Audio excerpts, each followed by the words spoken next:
हमारे साथ जुड़े रहने के लिए हमारे YouTube चैनल को सब्सक्राइब करें। नमस्कार, स्वागत है आपका। मैं हूं आपके साथ सपना दुबे। क्रिकेट खेल को हमेशा से ही एक जेंटलमैन खेल माना जाता रहा है।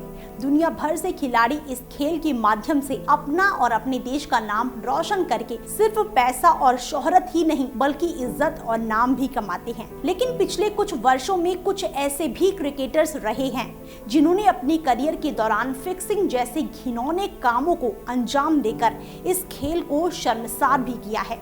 ऐसे ही एक दक्षिण अफ्रीका के खिलाड़ी और पूर्व कप्तान हैंसी क्रोनिये भी रहे, जिनकी एक हरकत की वजह से क्रिकेट के खेल को बदनाम होना पड़ा। हैंसी ने क्रिकेट जैसे पाक खेल के दामन पर दाग लगाकर पूरे क्रिकेट जगत को हैरान कर दिया था। ऐसा माना जाता है कि हैंसी ने साल 2000 के मार्च में खेले गए भारत बनाम साउथ अफ्रीका वनडे मैच को पैसे लेकर फिक्स किया था, जिसके बाद दिल्ली पुलिस ने उन पर मैच फिक्सिंग का चार्ज लगा दिया था। इस मौके पर दिल्ली पुलिस ने हैंसी और सट्टेबाज संजय चावला के बीच की बातचीत की एक रिकॉर्डिंग भी लिखित रूप से रिलीज की थी, जिसमें दोनों के बीच पैसे को लेकर फैसला किया गया था। आपको बता दें कि हैंसी के ऊपर खुद के अलावा बाकी के टीममेट्स को भी पैसे दिलवाकर फिक्सिंग कराने का आरोप लगा था, जिसमें पूर्व खिलाड़ी हर्षल गिब्स और निकी बॉय भी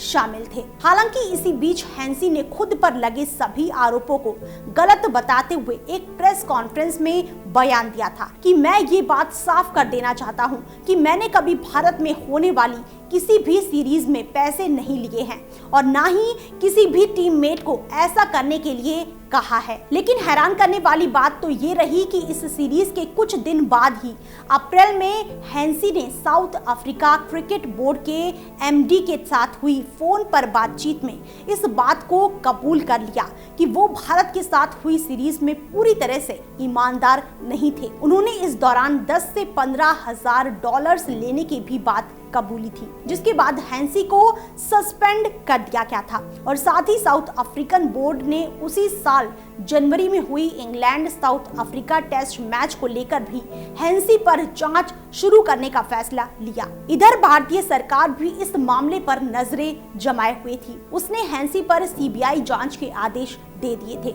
इसी बीच हैंसी के टीममेट्स भी बगावत पर उतर आए थे। पैट सिमकॉक्स ने किंग कमीशन के सामने आकर इस बात का खुलासा किया कि साल 1995 में भी हैंसी ने पाकिस्तान से एक मैच हारने की बात कही थी। साथ ही उन्होंने कहा कि साल 1996 में मुंबई में हुए एक मैच में भी हैंसी ने उन्हें 2.5 लाख डॉलर की रकम पेश की थी, जिसके बदले में उन्हें वो वनडे मैच साउथ अफ्रीका को हरवाना था। उनके अलावा हर्षेल गिब्स ने भी इस बात को कबूला था कि उन्होंने हैंसी के कहने पर भारत में हुए एक वनडे मैच में 20 रन से कम स्कोर करने के लिए करीब 15,000 डॉलर लिए थे। जबकि निकी बॉय ने बयान में कहा कि हैंसी ने उन्हें कभी भी पैसे ऑफर नहीं किए। तो वहीं जैक कॉलिस, मार्क बाउचर भी जमकर हैंसी के विरोध में आए और उन्होंने हैंसी पर आरोप लगाया कि हैंसी ने उन्हें भी पैसे ऑफर किए थे। हैंसी अब बुरी तरह से फंस गए थे और इसी को देखते हुए उन्होंने जून में अपना अपराध कबूल कर लिया। उन्होंने अपने कबूलनामे में कहा कि साल 1996 से उन्हें करीब 1 लाख डॉलर रुपए मिल चुके हैं, लेकिन साथ ही उन्होंने किसी मैच में जानबूझकर हारने की बात कभी स्वीकार नहीं की। इस कबूलनामे के साथ ही हैंसी ने बड़े ही भावुक अंदाज में क्रिकेट जगत से संन्यास लेने का भी ऐलान कर दिया। लेकिन इसी के साथ हैंसी ने एक ऐसा चौंका देने वाला भी ऐलान कर दिया जिसने भारतीय क्रिकेट जगत की बुनियाद को हिलाकर रख दिया। उन्होंने किंग कमीशन के सामने अपने कबूलनामे में भारत के पूर्व कप्तान मोहम्मद अजरुद्दीन को लेकर एक बड़ा खुलासा कर दिया। उन्होंने कहा कि मोहम्मद अजरुद्दीन ने भारत में उनकी मुलाकात एक सट्टेबाज से कराई थी, जिसके बाद साल 1996 में उस सट्टेबाज ने भारत में हुई एक टेस्ट सीरीज में हैंसी को पैसे भी ऑफर किए थे। हालांकि अजरुद्दीन ने हैंसी के इन आरोपों को सिरे से खारिज करते हुए इन्हें बेबुनियाद बताया। वहीं 3 दिन तक चली किंग कमीशन की पूछताछ खत्म होने पर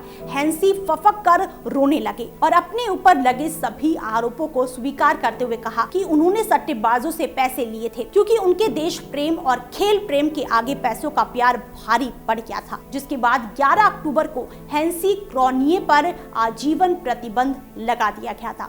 इस पूरे घटनाक्रम के 2 साल बाद 1 जून 2002 को हैंसी क्रॉनिये की एक प्लेन क्रैश में मृत्यु हो गई और हैंसी हमेशा के लिए इस मैच फिक्सिंग के दाग के साथ जिंदगी को अलविदा कहकर चले गए। मौत के समय हैंसी के ऊपर क्रिमिनल चार्जेस लगने की पूरी संभावना थी, लेकिन किसे पता था कि मैच फिक्सिंग जैसा बड़ा रहस्य खुद में सिमटे हुए ही हैंसी इस दुनिया को रहस्यमय तरीके से अलविदा कहकर सिर्फ 33 वर्ष की आयु में चले जाएंगे। फिलहाल इतना ही। बाकी ऐसी और खबरों के लिए आप वीडियो को लाइक और शेयर करने के साथ साथ चैनल को सब्सक्राइब करना ना भूलें। आप देख रहे हैं नेट्रिक न्यूज, साहस सच कहने का।